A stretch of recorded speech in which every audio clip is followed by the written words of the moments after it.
Class मेरे लिए भी तो है। तो अर्थशास्त्र में जो पहले के पेपर बना करते थे, उनमें जो है जोर आपका योजना आयोग को लेके हुआ। लेकिन 2014 के बाद मतलब 15 के बाद की हम बात करें तो जो भी पेपर बने हैं 18 से चीजें बदली हैं। तो ऐसे में जो है 18 में जो पहली बार ही जो प्रश्न पत्र था वहां पे चाहे आपका ये आईएएस का लेवल है और चाहे उससे पीछे मतलब जाके देखें तो जब मेंस का इकोनॉमिक का पेपर हुआ था तो नीति आयोग की रूपरेखा और उद्देश्यों का उल्लेख के बारे में पूछ लिया गया था। फिर जो नीति आयोग द्वारा अनुसरण किए जा रहे सिद्धांत और उसके पूर्व में जो योजना आयोग द्वारा अनुसरित सिद्धांत जो थे इनके बीच में डिफरेंसेस पूछ लिए गए थे। और जो यूपीपीसीएस जो है मेंस था 2018 वाला, वहां पे जो है राष्ट्रीय ऊर्जा नीति के परिप्रेक्ष्य में जो है नीति आयोग द्वारा जो राष्ट्रीय ऊर्जा नीति तैयार की गई थी वहां पे उसके लक्ष्यों को पूछा गया था कि नवीकरणीय ऊर्जा स्रोतों की जो उत्पादन लक्ष्यों के बारे में पूछ। हालांकि ये वाला पोर्शन जो है इकोनॉमी में भी है और प्लस आपको जो है मैंने एनवायरमेंट में भी जो है एक अलग से जो है रिन्यूएबल एनर्जी का वहां पे पढ़ाया है। और जब जो भारत की जो व्यवस्था के लक्षणों के बारे में जो आपको हमने जानकारी दी थी कल, तो वहां से जो है कई अलग अलग प्रकार के जो प्रश्न होते हैं वहां की जो मूलभूत आवश्यकताएं हैं उनको जो है कंप्लीट करने में वहां से जो फिलर्स आपको मिल जाते हैं वो काम आते हैं। अब ऐसे में जो है क्या होगा जैसे कि भारत में 2011 की जनगणना के अस्थायी नतीजों से भारत की घटती हुई जनसंख्या दर और लिंगानुपात को प्रदर्शित किया है और यह किस प्रकार से जो है भारत प्रादेशिक नियोजन को प्रभावित करेगा। ठीक है, तो जब आपको जो है भारत के अर्थव्यवस्था के लक्षण पता है तो यहाँ पे ये अगर समस्या आपको मिलती है तो इसके लिए जो फिलर्स आपको मिल जाएंगे प्लस जो रेफरेंशियल डाटा जो है जो रेफरेंस में आपको देना है वो चीज मिल जाएगी। और साथ ही साथ जो है आपको यहाँ पे विश्लेषण करना है कि ये चीजें जो परीक्षक चाहता है जानना, ठीक है, क्या हम उसकी जरूरतों को जो है मेरे पास डाटा है इससे फुलफिल कर पाएंगे। तो इन सब चीजों को जो है आपको बहुत ही सावधानी के साथ क्रम से लिखना है और ऐसे लिखना है कि पहला पैराग्राफ और अंतिम पैराग्राफ के बीच में जो कुछ लिखा जा रहा है, ठीक है, वो एक संदेश हो, एक आदर्श उत्तर हो। ऐसा ना हो कि नहीं हमें तो लिखना था और हमने लिख डाला, तो उसमें आपको मार्क्स नहीं। अब क्योंकि बेरोजगारी वाली समस्या आती है तो ऐसे में जो है रोजगार प्रदान करने के लिए जो भारत में अपनाई गई विशिष्ट योजनाएं जो हैं उनके बारे में जो है आपको अगर जानकारी नहीं है तो इसका मतलब कि आपने जो है करंट अफेयर्स पे ध्यान दें। जो कोर सब्जेक्ट है और साथ में जिसका सॉल्यूशन आपको करंट अफेयर से मिल रहा है तो दोनों पे आपको कमांड रखना है। अगर आपको बेरोजगारी जो है उसकी परिभाषा के बारे में अच्छे ढंग से पता है कि बेरोजगारी होती क्या है और इसको किस प्रकार से जो गवर्नमेंट ऑफ इंडिया एड्रेस कर रही है, ये सारी चीजें जो है आपको अच्छे ढंग से पता होनी चाहिए।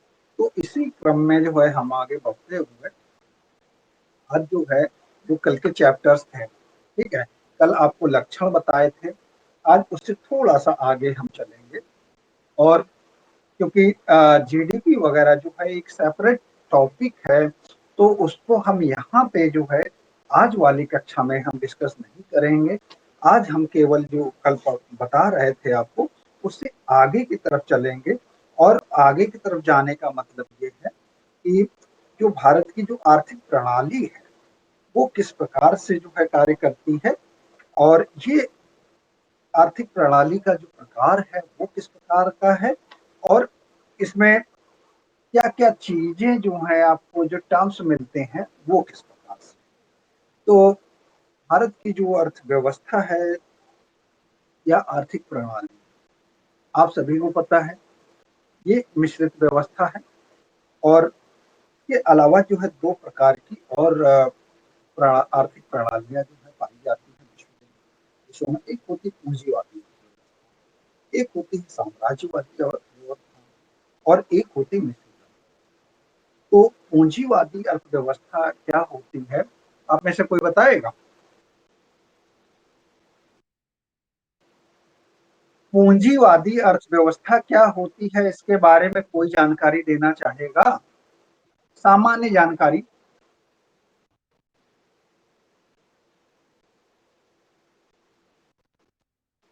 नहीं है, कोई दिक्कत नहीं है। देखिए अगर हम कुछ एक देशों का नाम लें, जैसे अमेरिका, जापान, ऑस्ट्रेलिया, यूरोप, ये सारी जो है यहाँ पे पूंजीवादी व्यवस्थाएं पाई जाती हैं, अर्थव्यवस्था जो पूंजीवादी है। और पूंजीवादी अर्थव्यवस्था में होता क्या है कि कीमतों का निर्धारण मांग और पूर्ति जो बाजार की शक्तियों द्वारा किया जाता है, और इस प्रकार की प्रणाली को जो है स्वतंत्र बाजार की प्रणाली भी कहा। क्यों कहा जाता है? क्योंकि इस पूंजीवादी अर्थव्यवस्था में संपत्ति या जो है उस पर निजी लाभ पर आधारित जो है एक प्रणाली होती है, आर्थिक प्रणाली होती है, और इसमें जो है कीमतों का निर्धारण मांग और पूर्ति के बल पे किया जाता है। ये राजनीतिक प्रणाली जो है, इसी को पूंजीवादी अर्थव्यवस्था कहा जाता है। ठीक। और पूंजीवादी अर्थव्यवस्था के कुछ एक लक्षण होते हैं, तो उन लक्षणों में जो है, जो संपत्ति होती है इस पे निजी स्वामित्व होता है, मतलब प्राइवेट ओनरशिप ऑफ प्रॉपर्टी पाई जाती है इस पूंजीवादी अर्थ। हाँ,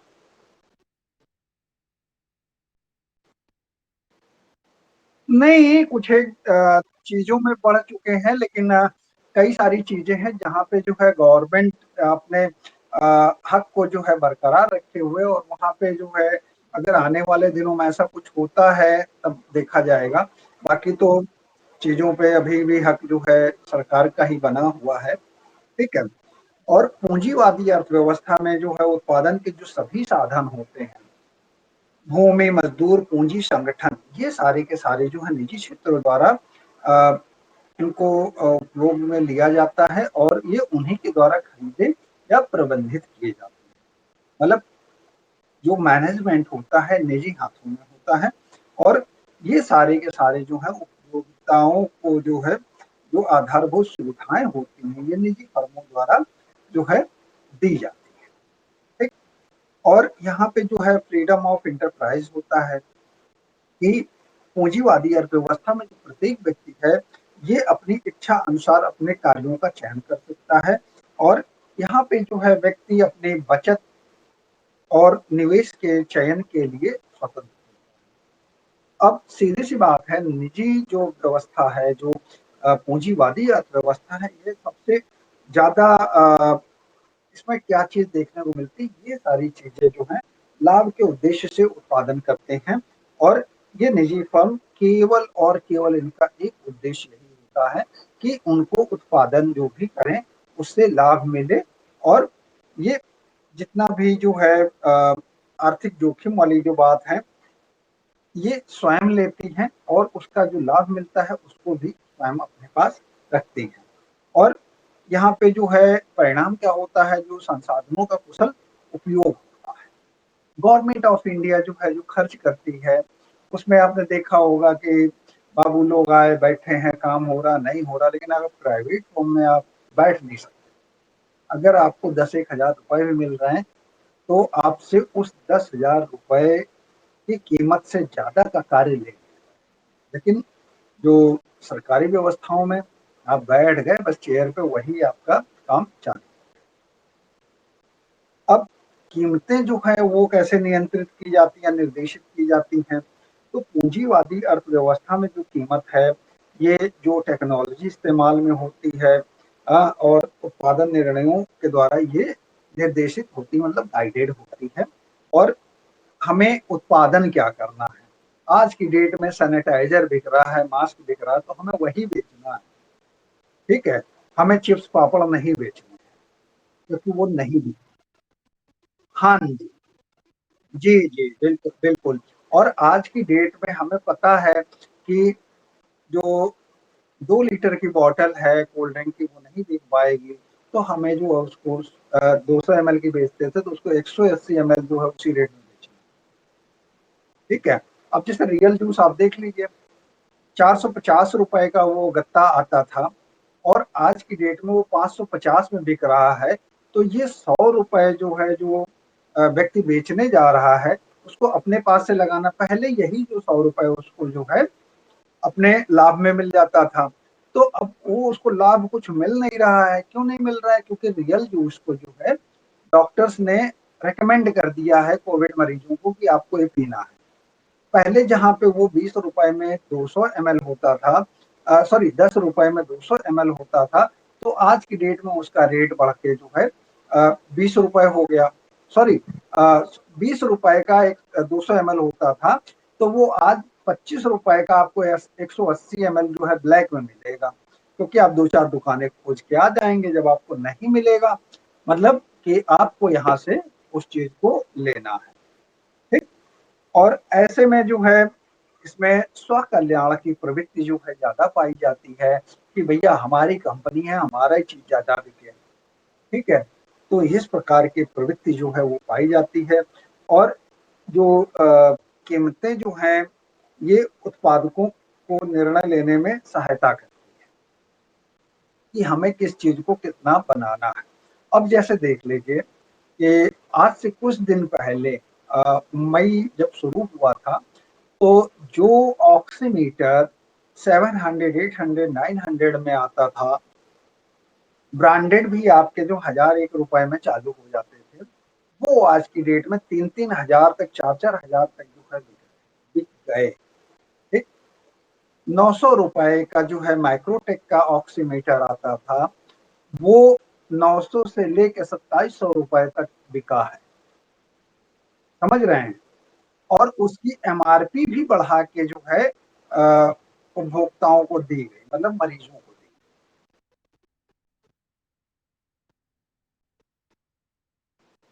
देखो ऑक्सीजन कंसंट्रेटर अगर आपको जैसे खरीदना है तो उसके लिए विशेष चीज मैं ये बता दूं कि ये क्षणिक आवश्यकता की चीज है और ऐसे में जो है इस पे इन्वेस्टमेंट अगर आप 1,20,000 का कर देते हैं तो नुकसान क्या है वो बताता हूँ। इसके जो फिल्टर्स हैं वो अवेलेबल नहीं होते हैं, ये एज ए पैकेज आता है और उसकी एक लाइफ होती है 3000 आवर्स, और जिसमें पर 1000 आवर्स में इनके फिल्टर बदलने, इसका जो सर्विसिंग करना है वो जो है काफी महंगा होता है, क्योंकि इंडिया इनके कोई पार्ट बनाती नहीं है और ये जो है एक्सपोर्ट क्वालिटी का आता है मटेरियल, एक्सपोर्ट होके तो जितने के बाबू नहीं उतने का दूगना हो जाता है।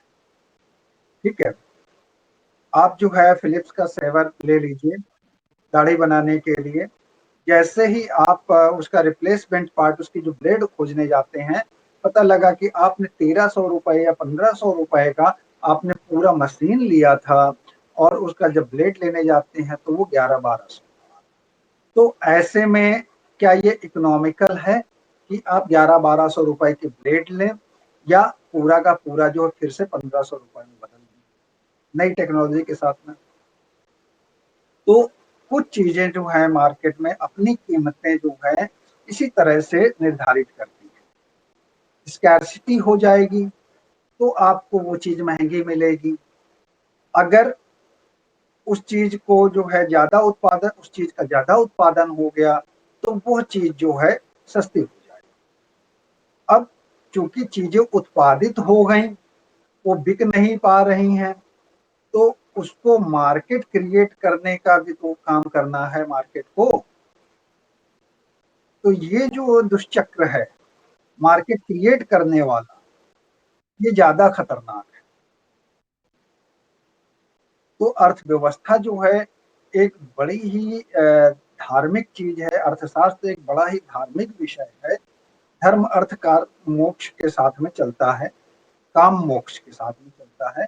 लेकिन यहाँ पे जो है व्यक्ति अपने मोक्ष को भूल जाता है। ठीक है।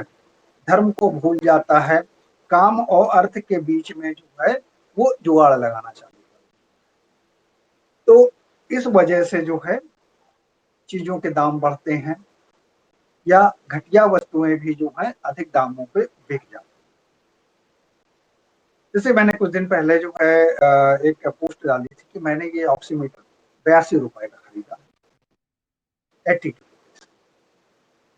लोगों को विश्वास नहीं हुआ। मैंने बिल दिखाई, हाँ, ठीक, हाँ, 82 का ही। जो मैंने अपनी जेब से दिया है वो ₹82 जो है यूपीआई की पेमेंट, ठीक है? हालाँकि मटेरियल ठीक था, दिन भर जो 24 घंटे वो इस्तेमाल करने के बाद ही मैंने वो पोस्ट डाली थी, ठीक है? जहाँ पे उसमें जो सेल पड़ रहा है, ड्यूरासेल, वो ₹40 का पड़ रहा है, ठीक है? उसकी दुगनी कीमत पे हमें ऑक्सीमीटर मिला और काम कर रहा है। तो जो स्टैंडर्ड वाला जो बीपीएल का जो आ रहा है, जो मशीनें लगती हैं, उसके साथ में लगा के चेक किया, दोनों की रीडिंग ऑलमोस्ट एक जैसी। तो वो काम करना चाहिए, ठीक?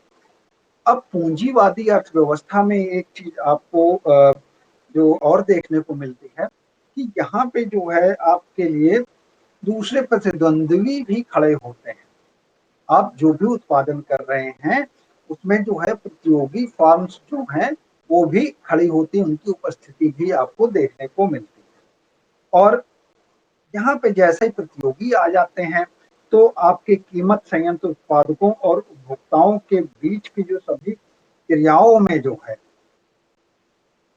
आपको अपनी कुशलता बढ़ानी पड़ती है, मूल्यों को भी पुनः निर्धारित करना पड़ता है और इसको जो है बहुत अच्छे कोऑर्डिनेशन के साथ में जो है करना पड़ता है। क्योंकि आप मार्केट में जाइए, आप देखिएगा जो रेगुलर गुड्स हैं, जो लोकल प्रोडक्ट कह लो और जो ब्रांडेड हैं, उनकी कीमतों में कोई अंतर नहीं एमआरपी के स्तर पे। लेकिन जो व्यक्ति बेच रहा है, उसको पता है कि हमने इसको जो ₹40 दर्जन खरीदा हुआ है और इसको ₹50 दर्जन खरीदा हुआ है, ठीक है? और उसको जो है बेचना कैसे है, जो ₹40 दर्जन है वो भी ₹5 पर पीस के हिसाब से जाएगा, 12 पंजे 60, ₹20 हमें मिलेगा।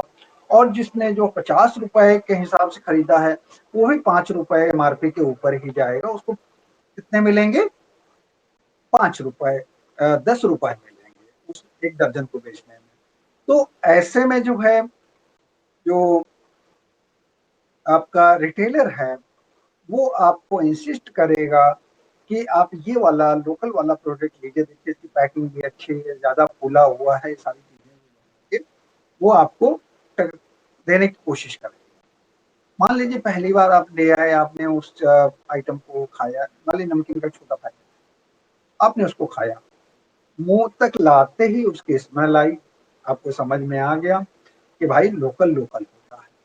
वहीं पे ₹5 में हल्दीराम का पैकेट है, उसमें क्वांटिटी कम है, यहाँ पे क्वांटिटी ज़्यादा थी और तेल वगैरह जो इस्तेमाल हो वो घटिया क्वालिटी का था। जैसे आप यहाँ तक लाए, आपको स्मेल आई, आपके वो ₹5 चले। लेकिन यहाँ पे जो आपने ब्रांडेड आइटम था, उस चीज़ को जब आपने मतलब खुद भी खाया, बच्चों को खिलाया, सभी लोग ठीक-ठाक थे। तो ऐसे में जो है, जब कॉम्पिटिटर्स आते हैं आपके साथ में, आपके ब्रांड के कॉम्पिटिशन में, तो 2 ही चीज़ होती है कि जैसे मुझे अगर किसी के साथ कॉम्पिटिशन करना है, तो ऐसे में जो है मुझे अपना स्तर बढ़ाना पड़ेगा, ठीक है? वो स्तर मेरे अपने स्वयं के ज्ञान का स्तर हो सकता है, वह स्तर मेरे प्रेज़ेंटेशन का स्तर हो सकता है और कहीं न कहीं वो स्तर ऐसा भी हो कि हम जब समाज में उस चीज़ को रखें, उसपे सबसे ज़्यादा व्यूअरशिप मिले और लोगों की लाइक्स या जो लोगों के कमेंट्स भी देखकर हमें पॉजिटिव कमेंट्स मिले। तो ये सारी चीज़ें जो है, जो प्रतियोगी चीज़ें आती हैं अपने अर्थव्यवस्था में, जो एक आपकी पूँजीवादी अर्थव्यवस्था चल रही है, एक के साथ में दूसरी जब खड़ी होती है, तो वहाँ पे जो आपको अपनी कीमतों पे नियंत्रण करना होता है, अपनी कुशलता का प्रयोग करना होता है, ये सारी चीज़ें। और ऐसे में जो है पूँजीवादी अर्थव्यवस्था का जो एक बहुत ही प्रॉपर गुण कहें या बहुमूल्य गुण जो है यहाँ पे ये है कि उपभोक्ता सर्वोपरि। अगर उपभोक्ता को कोई वस्तु विशेष जो है समझ में आ गई तो उसी को वो खरीदेगा, दूसरी चीजों पे हाथ नहीं डालेगा। आप कितना भी जो चिल्लाते रहिए पहले इस्तेमाल करें फिर विश्वास करें, हैं? अगर उसने रिन से कपड़े धोए हैं, ठीक है, तो उसके पास सफेदी की चमकार बार-बार लगातार आती रहेगी। वो कभी भी जो है जो प्रोडक्ट्स उसके समानांतर चल रहे हैं, घड़ी हो या व्हील हो, उनका इस्तेमाल नहीं करेगा, चाहे वो नीली ही क्यों ना दिखाए। ठीक? तो गुणवत्ता बनाए रखने में जो है उपभोक्ता का बहुत बड़ा रोल है।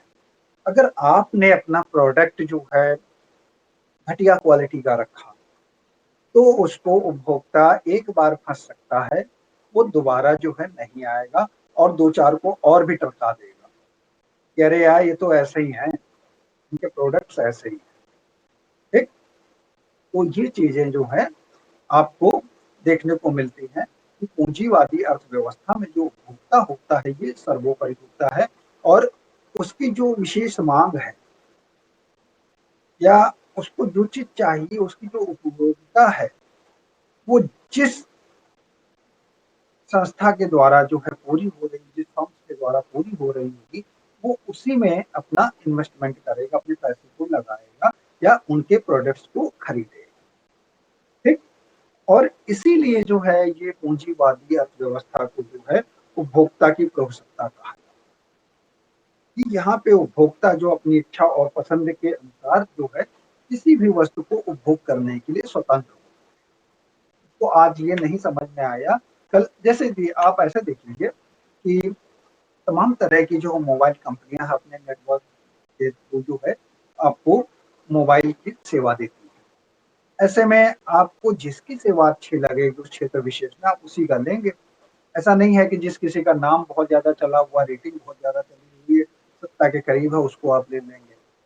अगर एयरटेल अच्छा दे रहा है आप एयरटेल को लेंगे, जियो अच्छा दे रहा है जियो को लेंगे, आइडिया या अन्य बीएसएनएल जो भी है, जिनकी सेवाएं आपके उस क्षेत्र विशेष में बेहतर होंगी आप उन्हीं को लेंगे। ठीक है?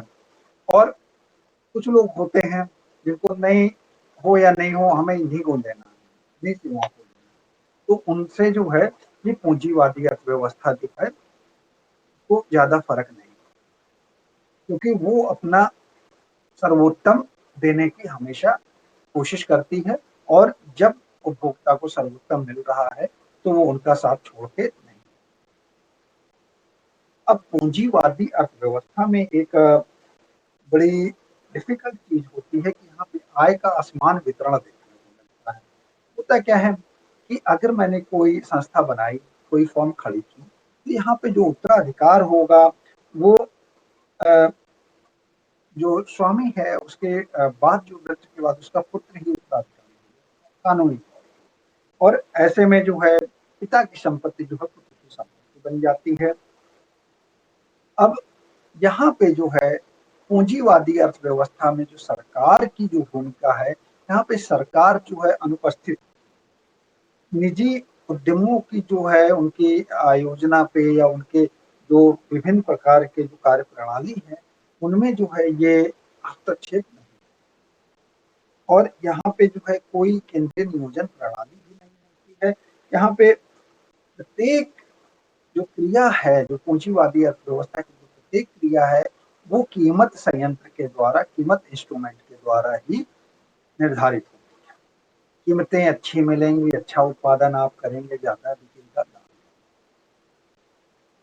अब पूंजीवादी अर्थव्यवस्था के जो ये लक्षण जो थे, इससे जो है कुछ जो विशेषताएँ जो आपको पता चली कि इससे ये फ़ायदे हो गए या ये विशेषताएँ हैं, तो इसकी कुछ एक लिमिटेशंस हैं, जिनका ज़िक्र भी ज़रूरी है कि यहाँ पे जो है पूंजीवादी अर्थव्यवस्था के जो लाभ हैं, इनमें सबसे बड़ी बात है कि जब लाभ मिलता है तो इसी वजह से जो आर्थिक क्रियाओं को प्रोत्साहन। अगर हम यहाँ पे 1 घंटे आपको जो है क्लास दे रहे हैं और यहाँ पे दिन प्रतिदिन अगर मेरे स्टूडेंट बढ़ते जाएँगे, तो हम जो है बहुत ही ज़्यादा अच्छा प्रयास करने की कोशिश करेंगे। कोई भी चीज़ आपकी ऐसी जो है यहाँ से ना निकले कि जो आपके परीक्षा में आए और आपको उसका उत्तर ना पता हो, ठीक? तो उन चीज़ों को हम नहीं छोड़ेंगे कि भाई सारी चीज़ें आपको पता हों। हालाँकि अभी भी बता के ही भेज रहे हैं, स्टूडेंट को हमारी कोई बात नहीं है, ठीक है? तो आर्थिक क्रियाओं का जो है पूँजीवादी आर्थिक क्रियाओं का जो विशेष चीज़ है कि लाभ मिलना चाहिए और लाभ मिलेगा तो आर्थिक गतिविधियाँ जो हैं वो चलती रहेंगी और इन आर्थिक क्रियाओं को प्रोत्साहन मिलता रहेगा और इसी वजह से जो पूँजीवादी अर्थव्यवस्था जो है विस्तारित होती है या बढ़ती है। अब ऐसे में जो है चूँकि उपभोक्ता सर्वोपरि है, तो यहाँ पे जो है आपके जो संस्था है, जो आपकी फर्म है, वहाँ पे कुशलता का बहुत बड़ा योगदान है। ये कुशलता जो है आपको अपने उत्पादन को जो है बेहतर बनाने में या अपनी जो अगर आप कोई सेवा प्रदान कर रहे हैं, तो उस सेवा को जो है उपभोक्ता तक पहुँचाने में जो है बड़ा ही रोल प्ले करती है और ऐसे में अगर अकुशलता वाली बात आ जाए, तो वो व्यक्ति जिसको सेवाएँ आपकी चाहिए, अब पता लगा कि 24 घंटे में से 12 घंटे अगर आपका जो है मोबाइल टावर जो है डाउन रहेगा, तो ऐसे में कौन-सा व्यक्ति आपसे जो है आपकी नेटवर्क सेवाएँ लेगा? या आपने साबुन बनाया, बड़ा अच्छा-सा बनाया, ठीक है? वो साबुन जो है पानी के साथ में घुल ही नहीं रहा है, तो क्या मतलब हुआ? नहीं समझे? आपने साबुन लिया, पानी से हाथ मला, ठीक है? कोई अभिक्रिया ही नहीं हुई, ठीक है? या अभिक्रिया हुई, आपने पानी लगाया, साबुन पे पानी लगा, आपने हाथ में लगाया, आधा साबुन आपके हाथ में ही आ गया। तो ऐसे में ये जो है अकुशल कारीगरों द्वारा जो बनाया गया उत्पादन था, इसको बाज़ार जो है रिजेक्ट कर देगा, ठीक? तो इसलिए जो है यहाँ पे जो भी कीमत आपको मिल रही है, उस कीमत पे जो है आपको उपभोक्ताओं को बेहतरीन उत्पाद देने होंगे और चूँकि पूँजीवादी अर्थव्यवस्था में जो है R&D जो है रिसर्च एंड डेवलपमेंट लगातार चलता रहता है।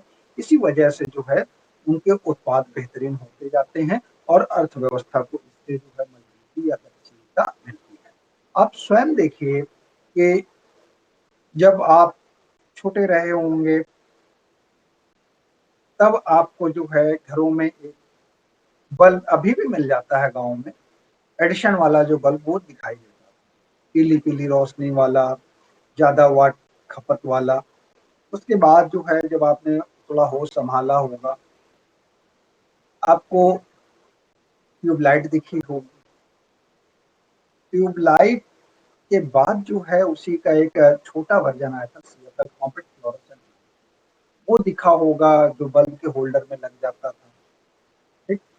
और उसके बाद जो है आज की डेट में एक 9 वाट का एलईडी बल्ब जो है आपके घरों में 9 वाट, 10 वाट एज़ पर योर रिक्वायरमेंट आपके पास मिल जाता है।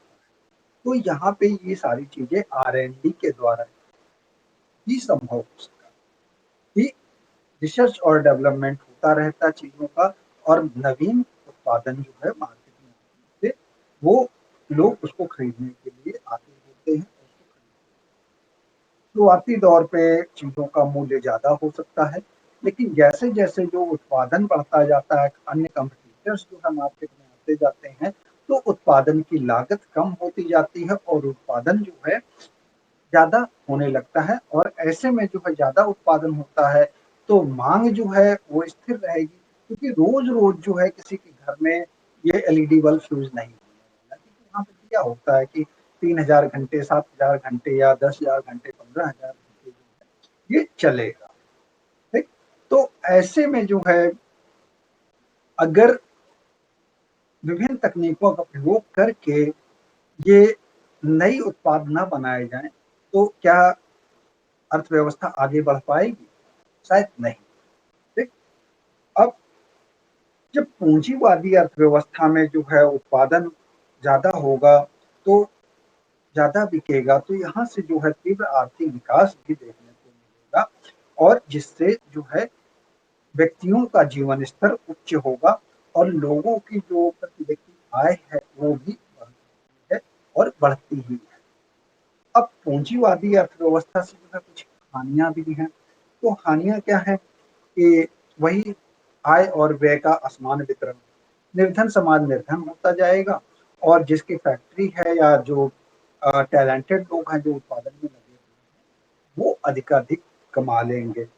और ऐसे में जो है व्यवसायिक अस्थिरता पाई जाती है क्योंकि यहाँ पे सरकार की कोई भूमिका नहीं होती है।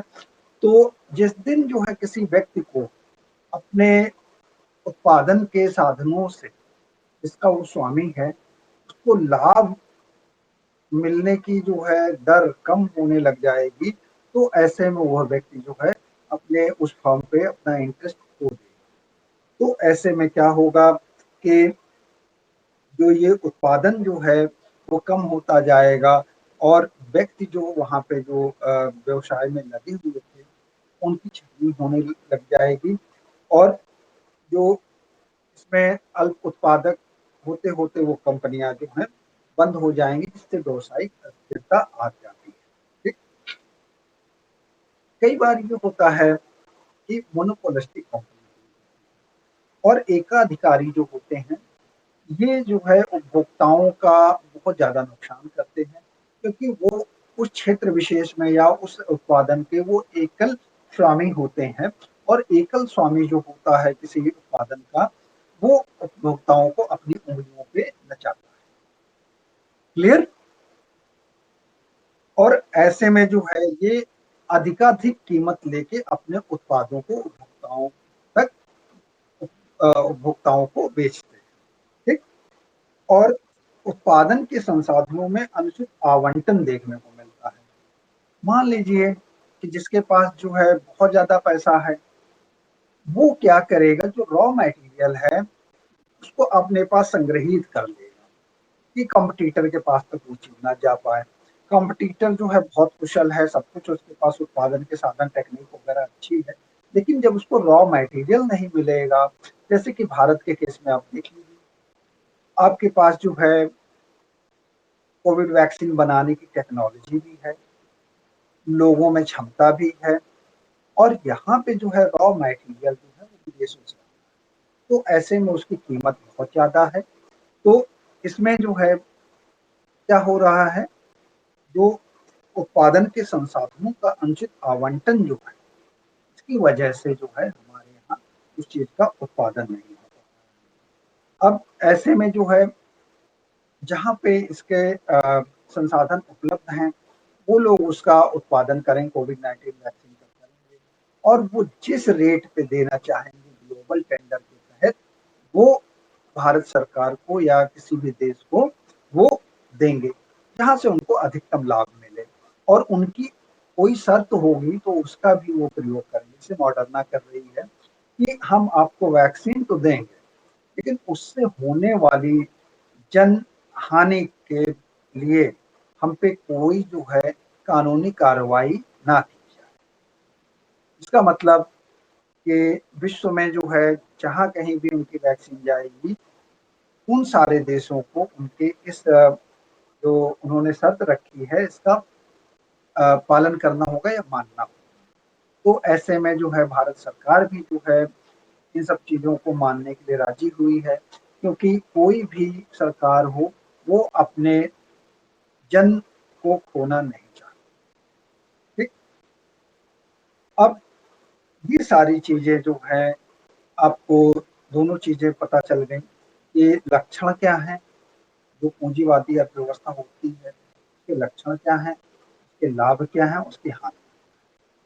अब हम बात करते हैं समाजवादी अर्थव्यवस्था। तो ये समाजवादी अर्थव्यवस्था जो है यहाँ पे संपत्तियों पे जो है सार्वजनिक अधिकार सभी का होता है, आपका है, मेरा है, होता है और ये जो है सामाजिक कल्याण के उद्देश्य पे आधारित एक नियोजित अर्थव्यवस्था होती है।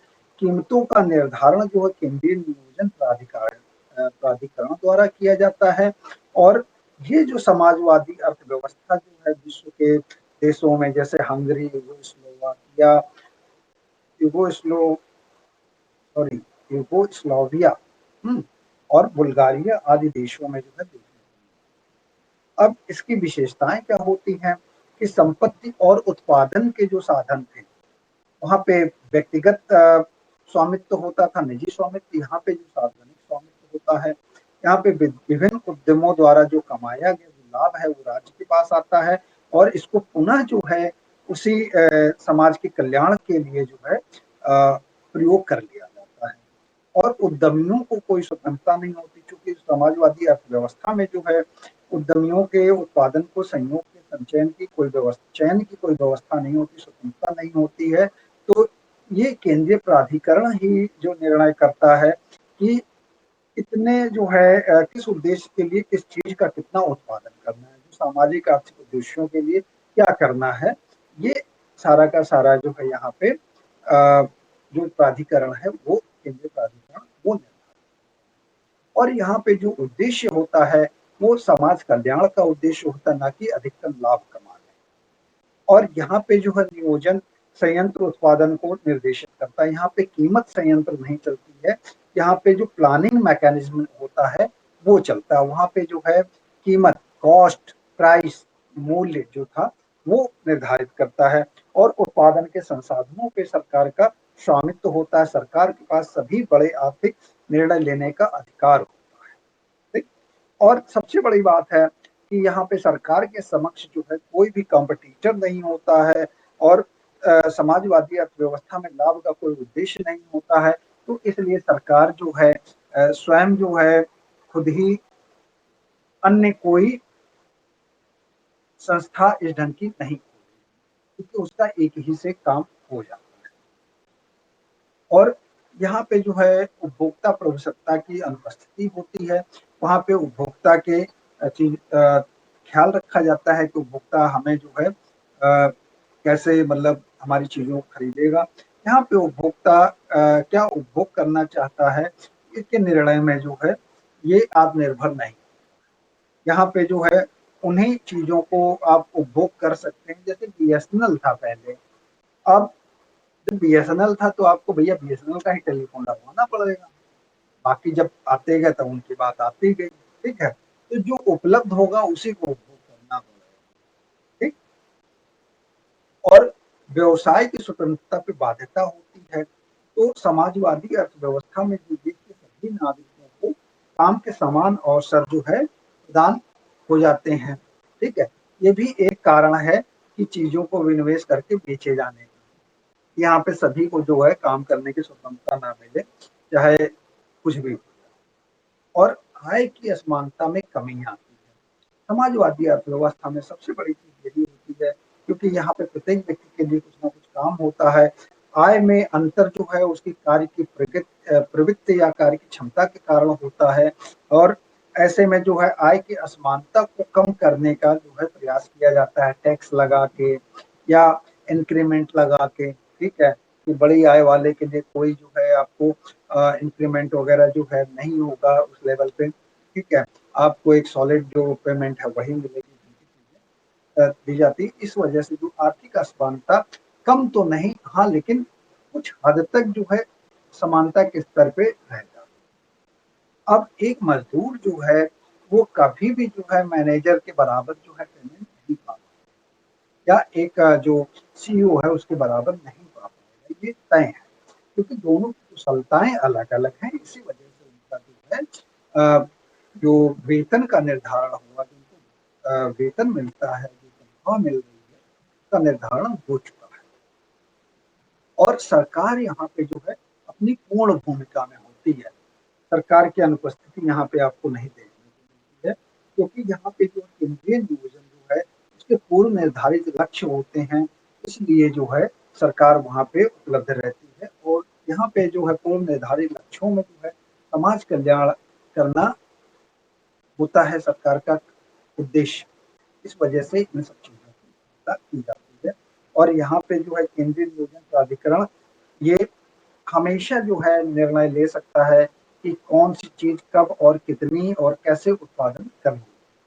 अब समाजवादी अर्थव्यवस्था के जो लाभ क्या है कि संसाधनों का जो है ऑप्टिमम जो यूटिलाइजेशन जो है इष्टतम उपभोग हो जाता है। ठीक, और यहाँ पे जो है चूंकि लाभ अर्जन करना उद्देश्य नहीं है, तो सभी चीजों को जो है ऑप्टिमम लेवल पे ले जाके उनसे उत्पादन कराया जाता है। और उपभोक्ताओं की संतुष्टि जो है चूंकि एक ही तरह की होती है, तो ये निर्धारित करना बड़ा कठिन होता है। इसमें जो है देखिए, जो गरीब व्यक्ति है, अगर कोई चीज उसको चाहिए, वो उसके लिए जो है उपभोग की वस्तु जो है वो बेहतर है। लेकिन अगर कोई अमीर है, उसको भी वही सरकारी चीज मिलेगी जिसमें वो बोलेगा अरे इस साबुन में तो ग्लिसरीन नहीं है, इसमें जो है ये जीवाणुनाशक नहीं है। लेकिन वो गरीब आदमी जो कि मिट्टी रगड़ रगड़ के नहा रहा था, उसके लिए वही साबुन जो है वरदान है। ठीक।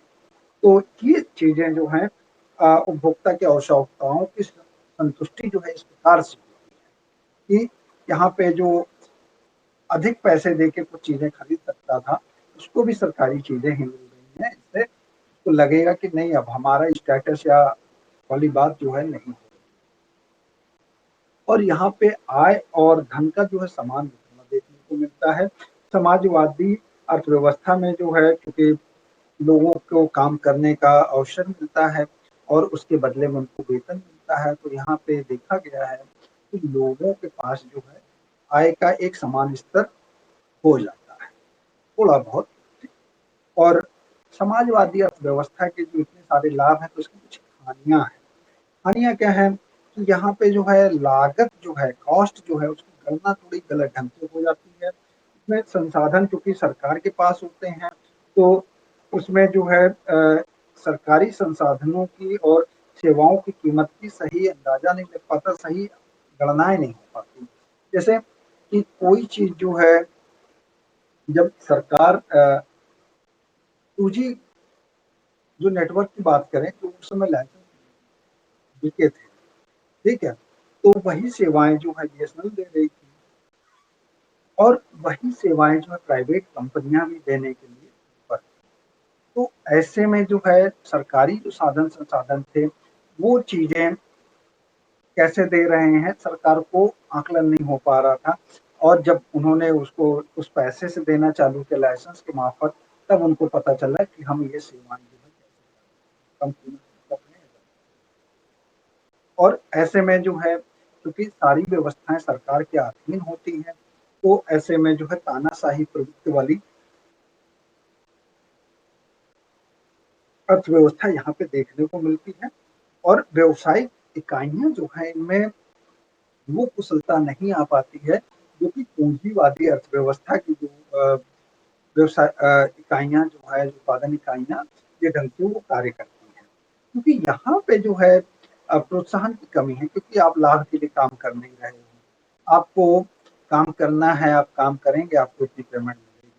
वहाँ पे प्रोत्साहन ये मिलता है कि आपका उत्पादन बढ़ेगा तो आपकी रैंक बढ़ जाएगी, मतलब आपको प्रमोशन मिलेगा, आपको जो आप सेवा दे रहे हो उस कंपनी को, आपको अधिकतम धन भी मिल सकता है। तो ये सारी चीजें होती हैं।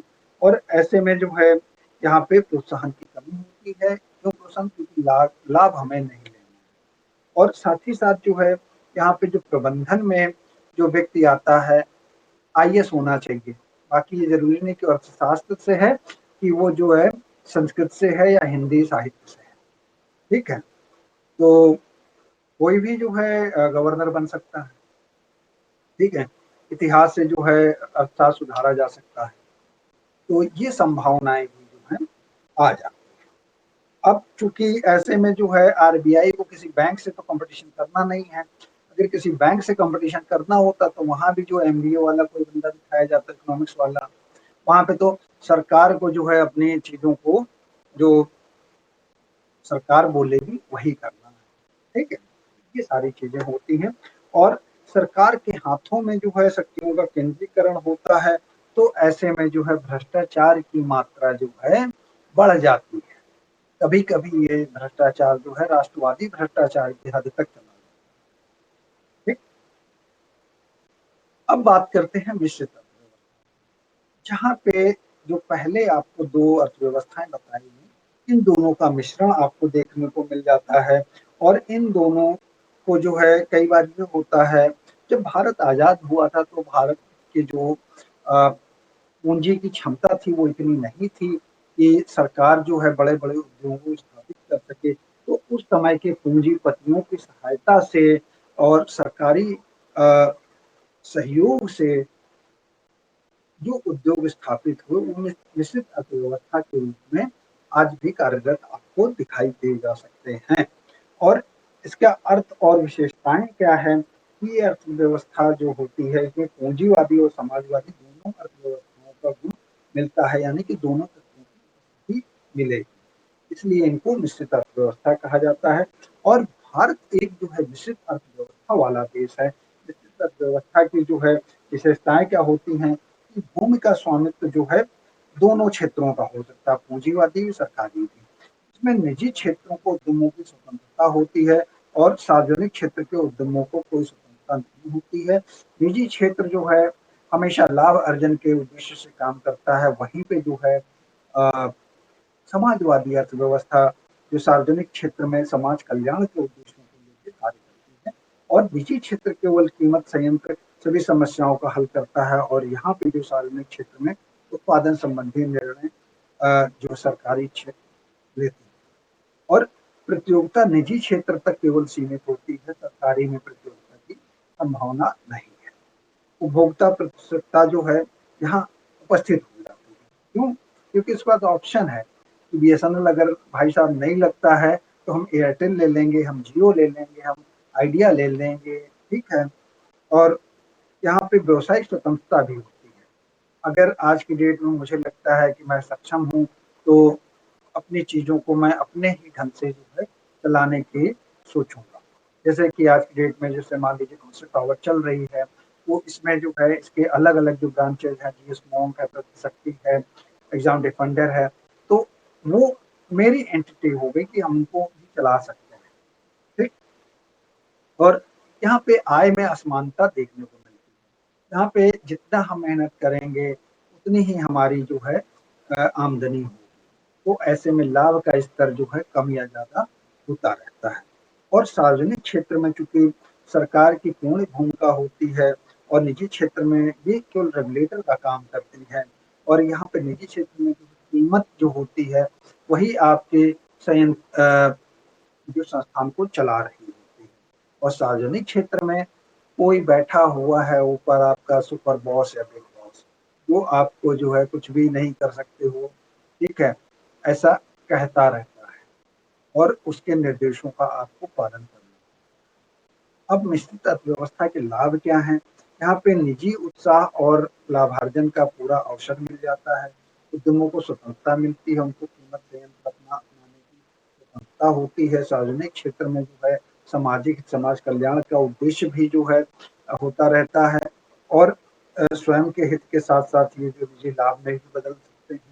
आर्थिक विकास, नियोजन विकास में स्थिरता या संतुलन मिल जाता है, क्योंकि एक गाइडेड जो है डेवलपमेंट आपको मिल जाता है।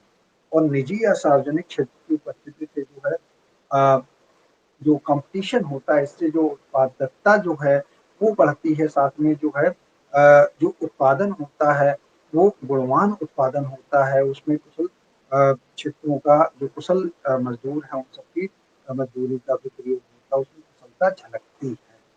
और सार्वजनिक तथा निजी क्षेत्र दोनों की उपस्थिति जो है बाजार पे निर्भर होती है, और दोनों नियंत्रित अवस्थाओं में उपलब्ध होते हैं उपभोक्ता। अब मिश्रित अर्थव्यवस्था की जो हानियां क्या है, यहाँ पे जो है हमेशा जो है ये होता है जो कि प्राइवेट कंपनियां चल रही हैं उनका कभी भी जो है राष्ट्रीयकरण हो सकता है, जैसे बैंकों का। फिलहाल अब क्रम उल्टा हो गया, अब जो है बैंकों का निजीकरण होना चाहिए। और यहाँ पे जो है आप देखेंगे अकुशलता और भ्रष्टाचार जो है वो भी आता जाता है। निश्चित अर्थव्यवस्था में सबसे बड़ी चीज जो है लाल फीताशाही, जो लेबर लॉज वगैरह होते हैं ये इतना कठिन होते हैं कि कोई भी संस्था जो है आर्थिक इकाई अपने काम जो है बिना इनके क्या बोलते हैं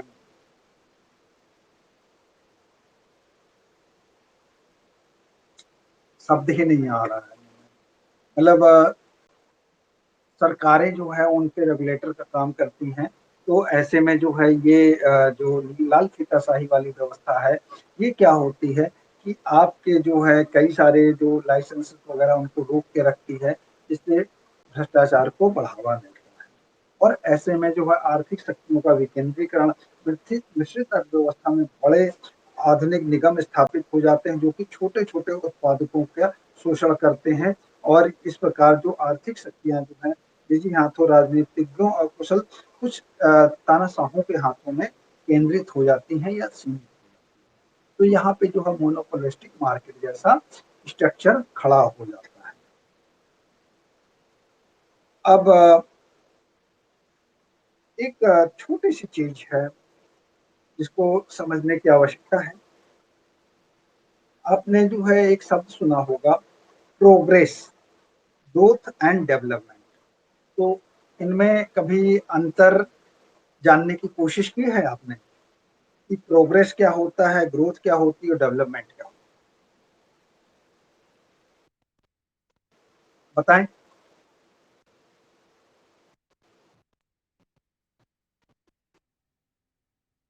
हम्म।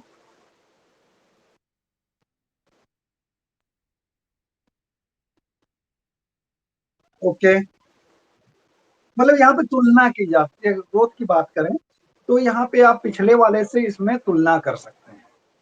और जो प्रगति होती है, कोई चीज चल रही है मतलब आगे बढ़ रही है, वो चीज आपको समझ में आ जाएगा और ये जो है हमेशा धनात्मक की तरफ होती है। अगर प्रोग्रेस है तो प्रोग्रेस निगेटिव नहीं हो, ठीक है, ये हमेशा पॉजिटिव की तरफ बढ़ेगी, मतलब बढ़ते हुए अगर है तो इसको जो है प्रोग्रेस कहेंगे। और ये प्रोग्रेस जो है पिछले से आज कैसी है, इसको ग्रोथ समझा जाता है। और ये जो कंपेयर करने के काम में आती है, तुलनात्मक रूप में हमेशा प्रयोग की जाती है। ठीक, जैसे कि सड़क की लंबाई, पिछले साल का उत्पादन, आज का जो है, और ये सारी जो मात्राओं का तुलनात्मक अध्ययन जो है, ये ग्रोथ में आ जाता है। और डेवलपमेंट क्या है कि जब विकास के साथ में, ठीक है, जब विकास शब्द जो है, जब यहाँ पे जो है मात्रा के साथ में गुण वाली बात आ जाए तो ये डेवलपमेंट कहलाता है। ठीक है, मतलब मात्रात्मक प्रगति भी हो और यहाँ पे जो है क्वालिटी, जो गुणात्मक उसमें जो है वृद्धि। ठीक है, जैसे कि एक शेर बना हुआ जो है आया था 2014 के बाद में, एक शेर बनाया गया था, वो किस चीज का घोतक था? अच्छा, आपके उत्तर थोड़े से अलग क्यों होते हैं भाई?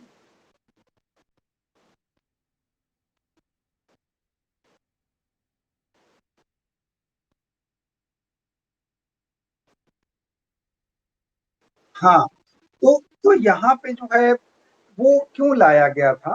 वो यही चीज़ थी कि यहाँ पे जो है, जो भी हम उत्पादन करेंगे, ठीक है?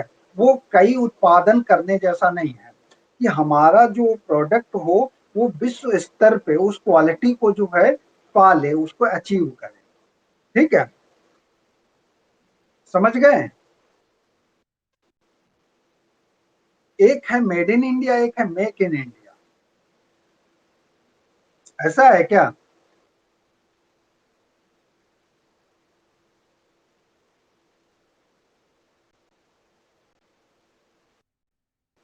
हाँ, और मेड इन इंडिया तो पहले से चला आ रहा था। ठीक है, तो यहीं पे जो है, जैसे कि शिक्षा की बात करें, स्वास्थ्य की बात करें, परिवहन सुरक्षा आदि की बात करें, तो ये जो है इनकी बेहतरी अगर होती है तो ये जो है डेवलपमेंट कही जाएगी। समझ में आया? क्लियर हुआ? ये जो है विकास जो है, ये ग्रोथ से अलग एक व्यापक अवधारणा है, जहाँ पे जो किसी देश का जो सकल उत्पादन का बढ़ना जो है ग्रोथ कहलाता है, वहीं पे जहाँ पे शिक्षा, स्वास्थ्य, परिवहन सुरक्षा आदि की जो बेहतरी, वो विकास के रूप में जानी जाती है। ठीक, और ग्रोथ के लिए क्या कुछ चाहिए? ग्रोथ के लिए जो है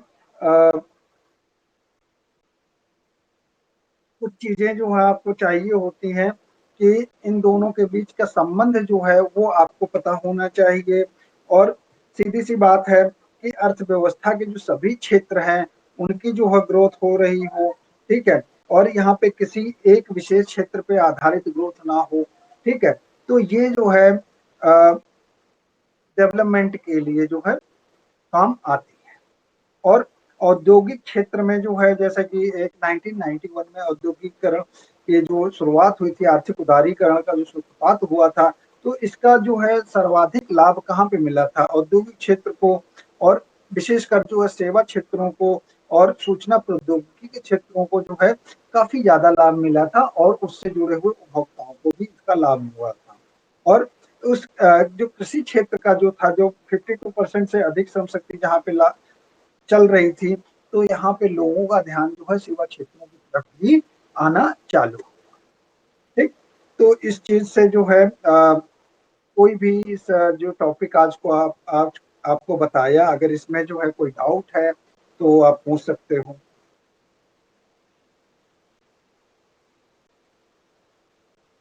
अर्थशास्त्र और अर्थव्यवस्था के बारे में तो कल आपको बता दिया था कि अर्थशास्त्र क्या होता है। उत्पादन, उपभोग और वितरण जैसी प्रमुख आर्थिक क्रियाओं का जो क्रमबद्ध अध्ययन जो है या इसका विश्लेषण करना वो अर्थशास्त्र होता है। और समस्त आर्थिक क्रियाओं या गतिविधियों को जहाँ संपन्न किया जाता है, उस क्षेत्र या उस देश में जो है उसको उस देश की अर्थव्यवस्था कहते हैं। और 3 आर्थिक क्रियाएँ जो हैं कहीं भी आप जाएँगे तो देखने को मिलेगी, कृषि देखने को मिलेगी, उद्योग देखने को मिलेगा, सेवा ठीक। विकसित अर्थव्यवस्था आपको बता दिया, और विकासशील अर्थव्यवस्था भी बता दिया। विकासशील अर्थव्यवस्था के जो है लक्षण जो थे वो भारतीय अर्थव्यवस्था के लक्षण थे, वो आपको बता दिया। अल्पविकसित जो है अर्थव्यवस्थाएँ वो होती हैं जहाँ पे जो है जो मानव विकास सूचकांक है वो निम्न स्तर का होता है। वहाँ पे गरीबी, बेरोजगारी, भुखमरी, महामारी, कुपोषण चरम सीमा पे होता है। और ये अल्प विकसित अर्थव्यवस्था में आती है। भारत एक जो है विकासशील अर्थव्यवस्था, जिसका लक्षण जो आपको कल बताया था। विकसित अर्थव्यवस्था वो होती जहाँ पे जो है सक्षम मानव पूंजी होती, प्रत्यक्ष आय अधिक होती है, और जीडीपी जो है कृषि की तुलना में उद्योगों या सेवाओं पे ज्यादा निर्भर होती है। जनसंख्या वृद्धि दर कम होती, साक्षरता दर अधिक होती है, गरीबी बेरोजगारी की प्रतिशत में कमी होती है, बचत दर, निवेश दर और पूंजी निर्माण की दर अधिक होती है।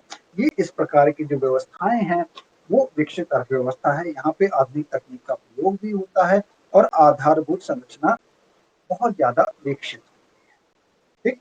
और कुछ एक नाम जैसे ले लो, G7 समूह में शामिल जितने भी जो हैं अर्थव्यवस्थाएं हैं वो, ठीक।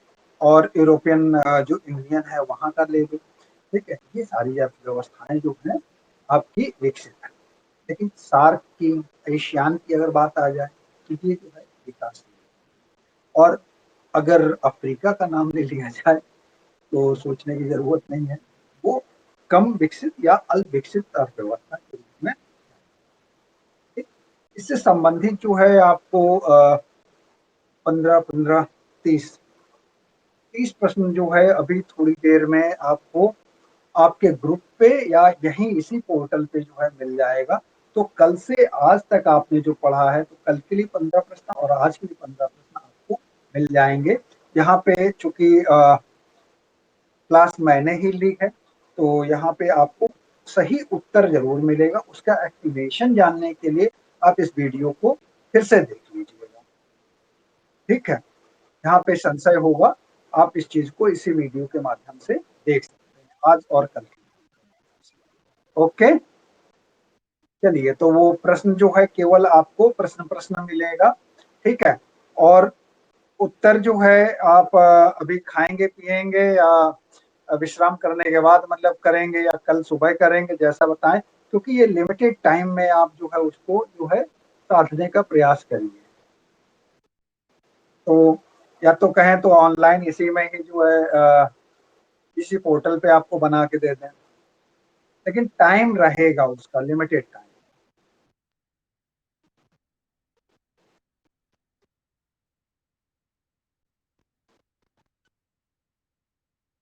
पीडीएफ बना के यहाँ डाल दें ग्रुप में।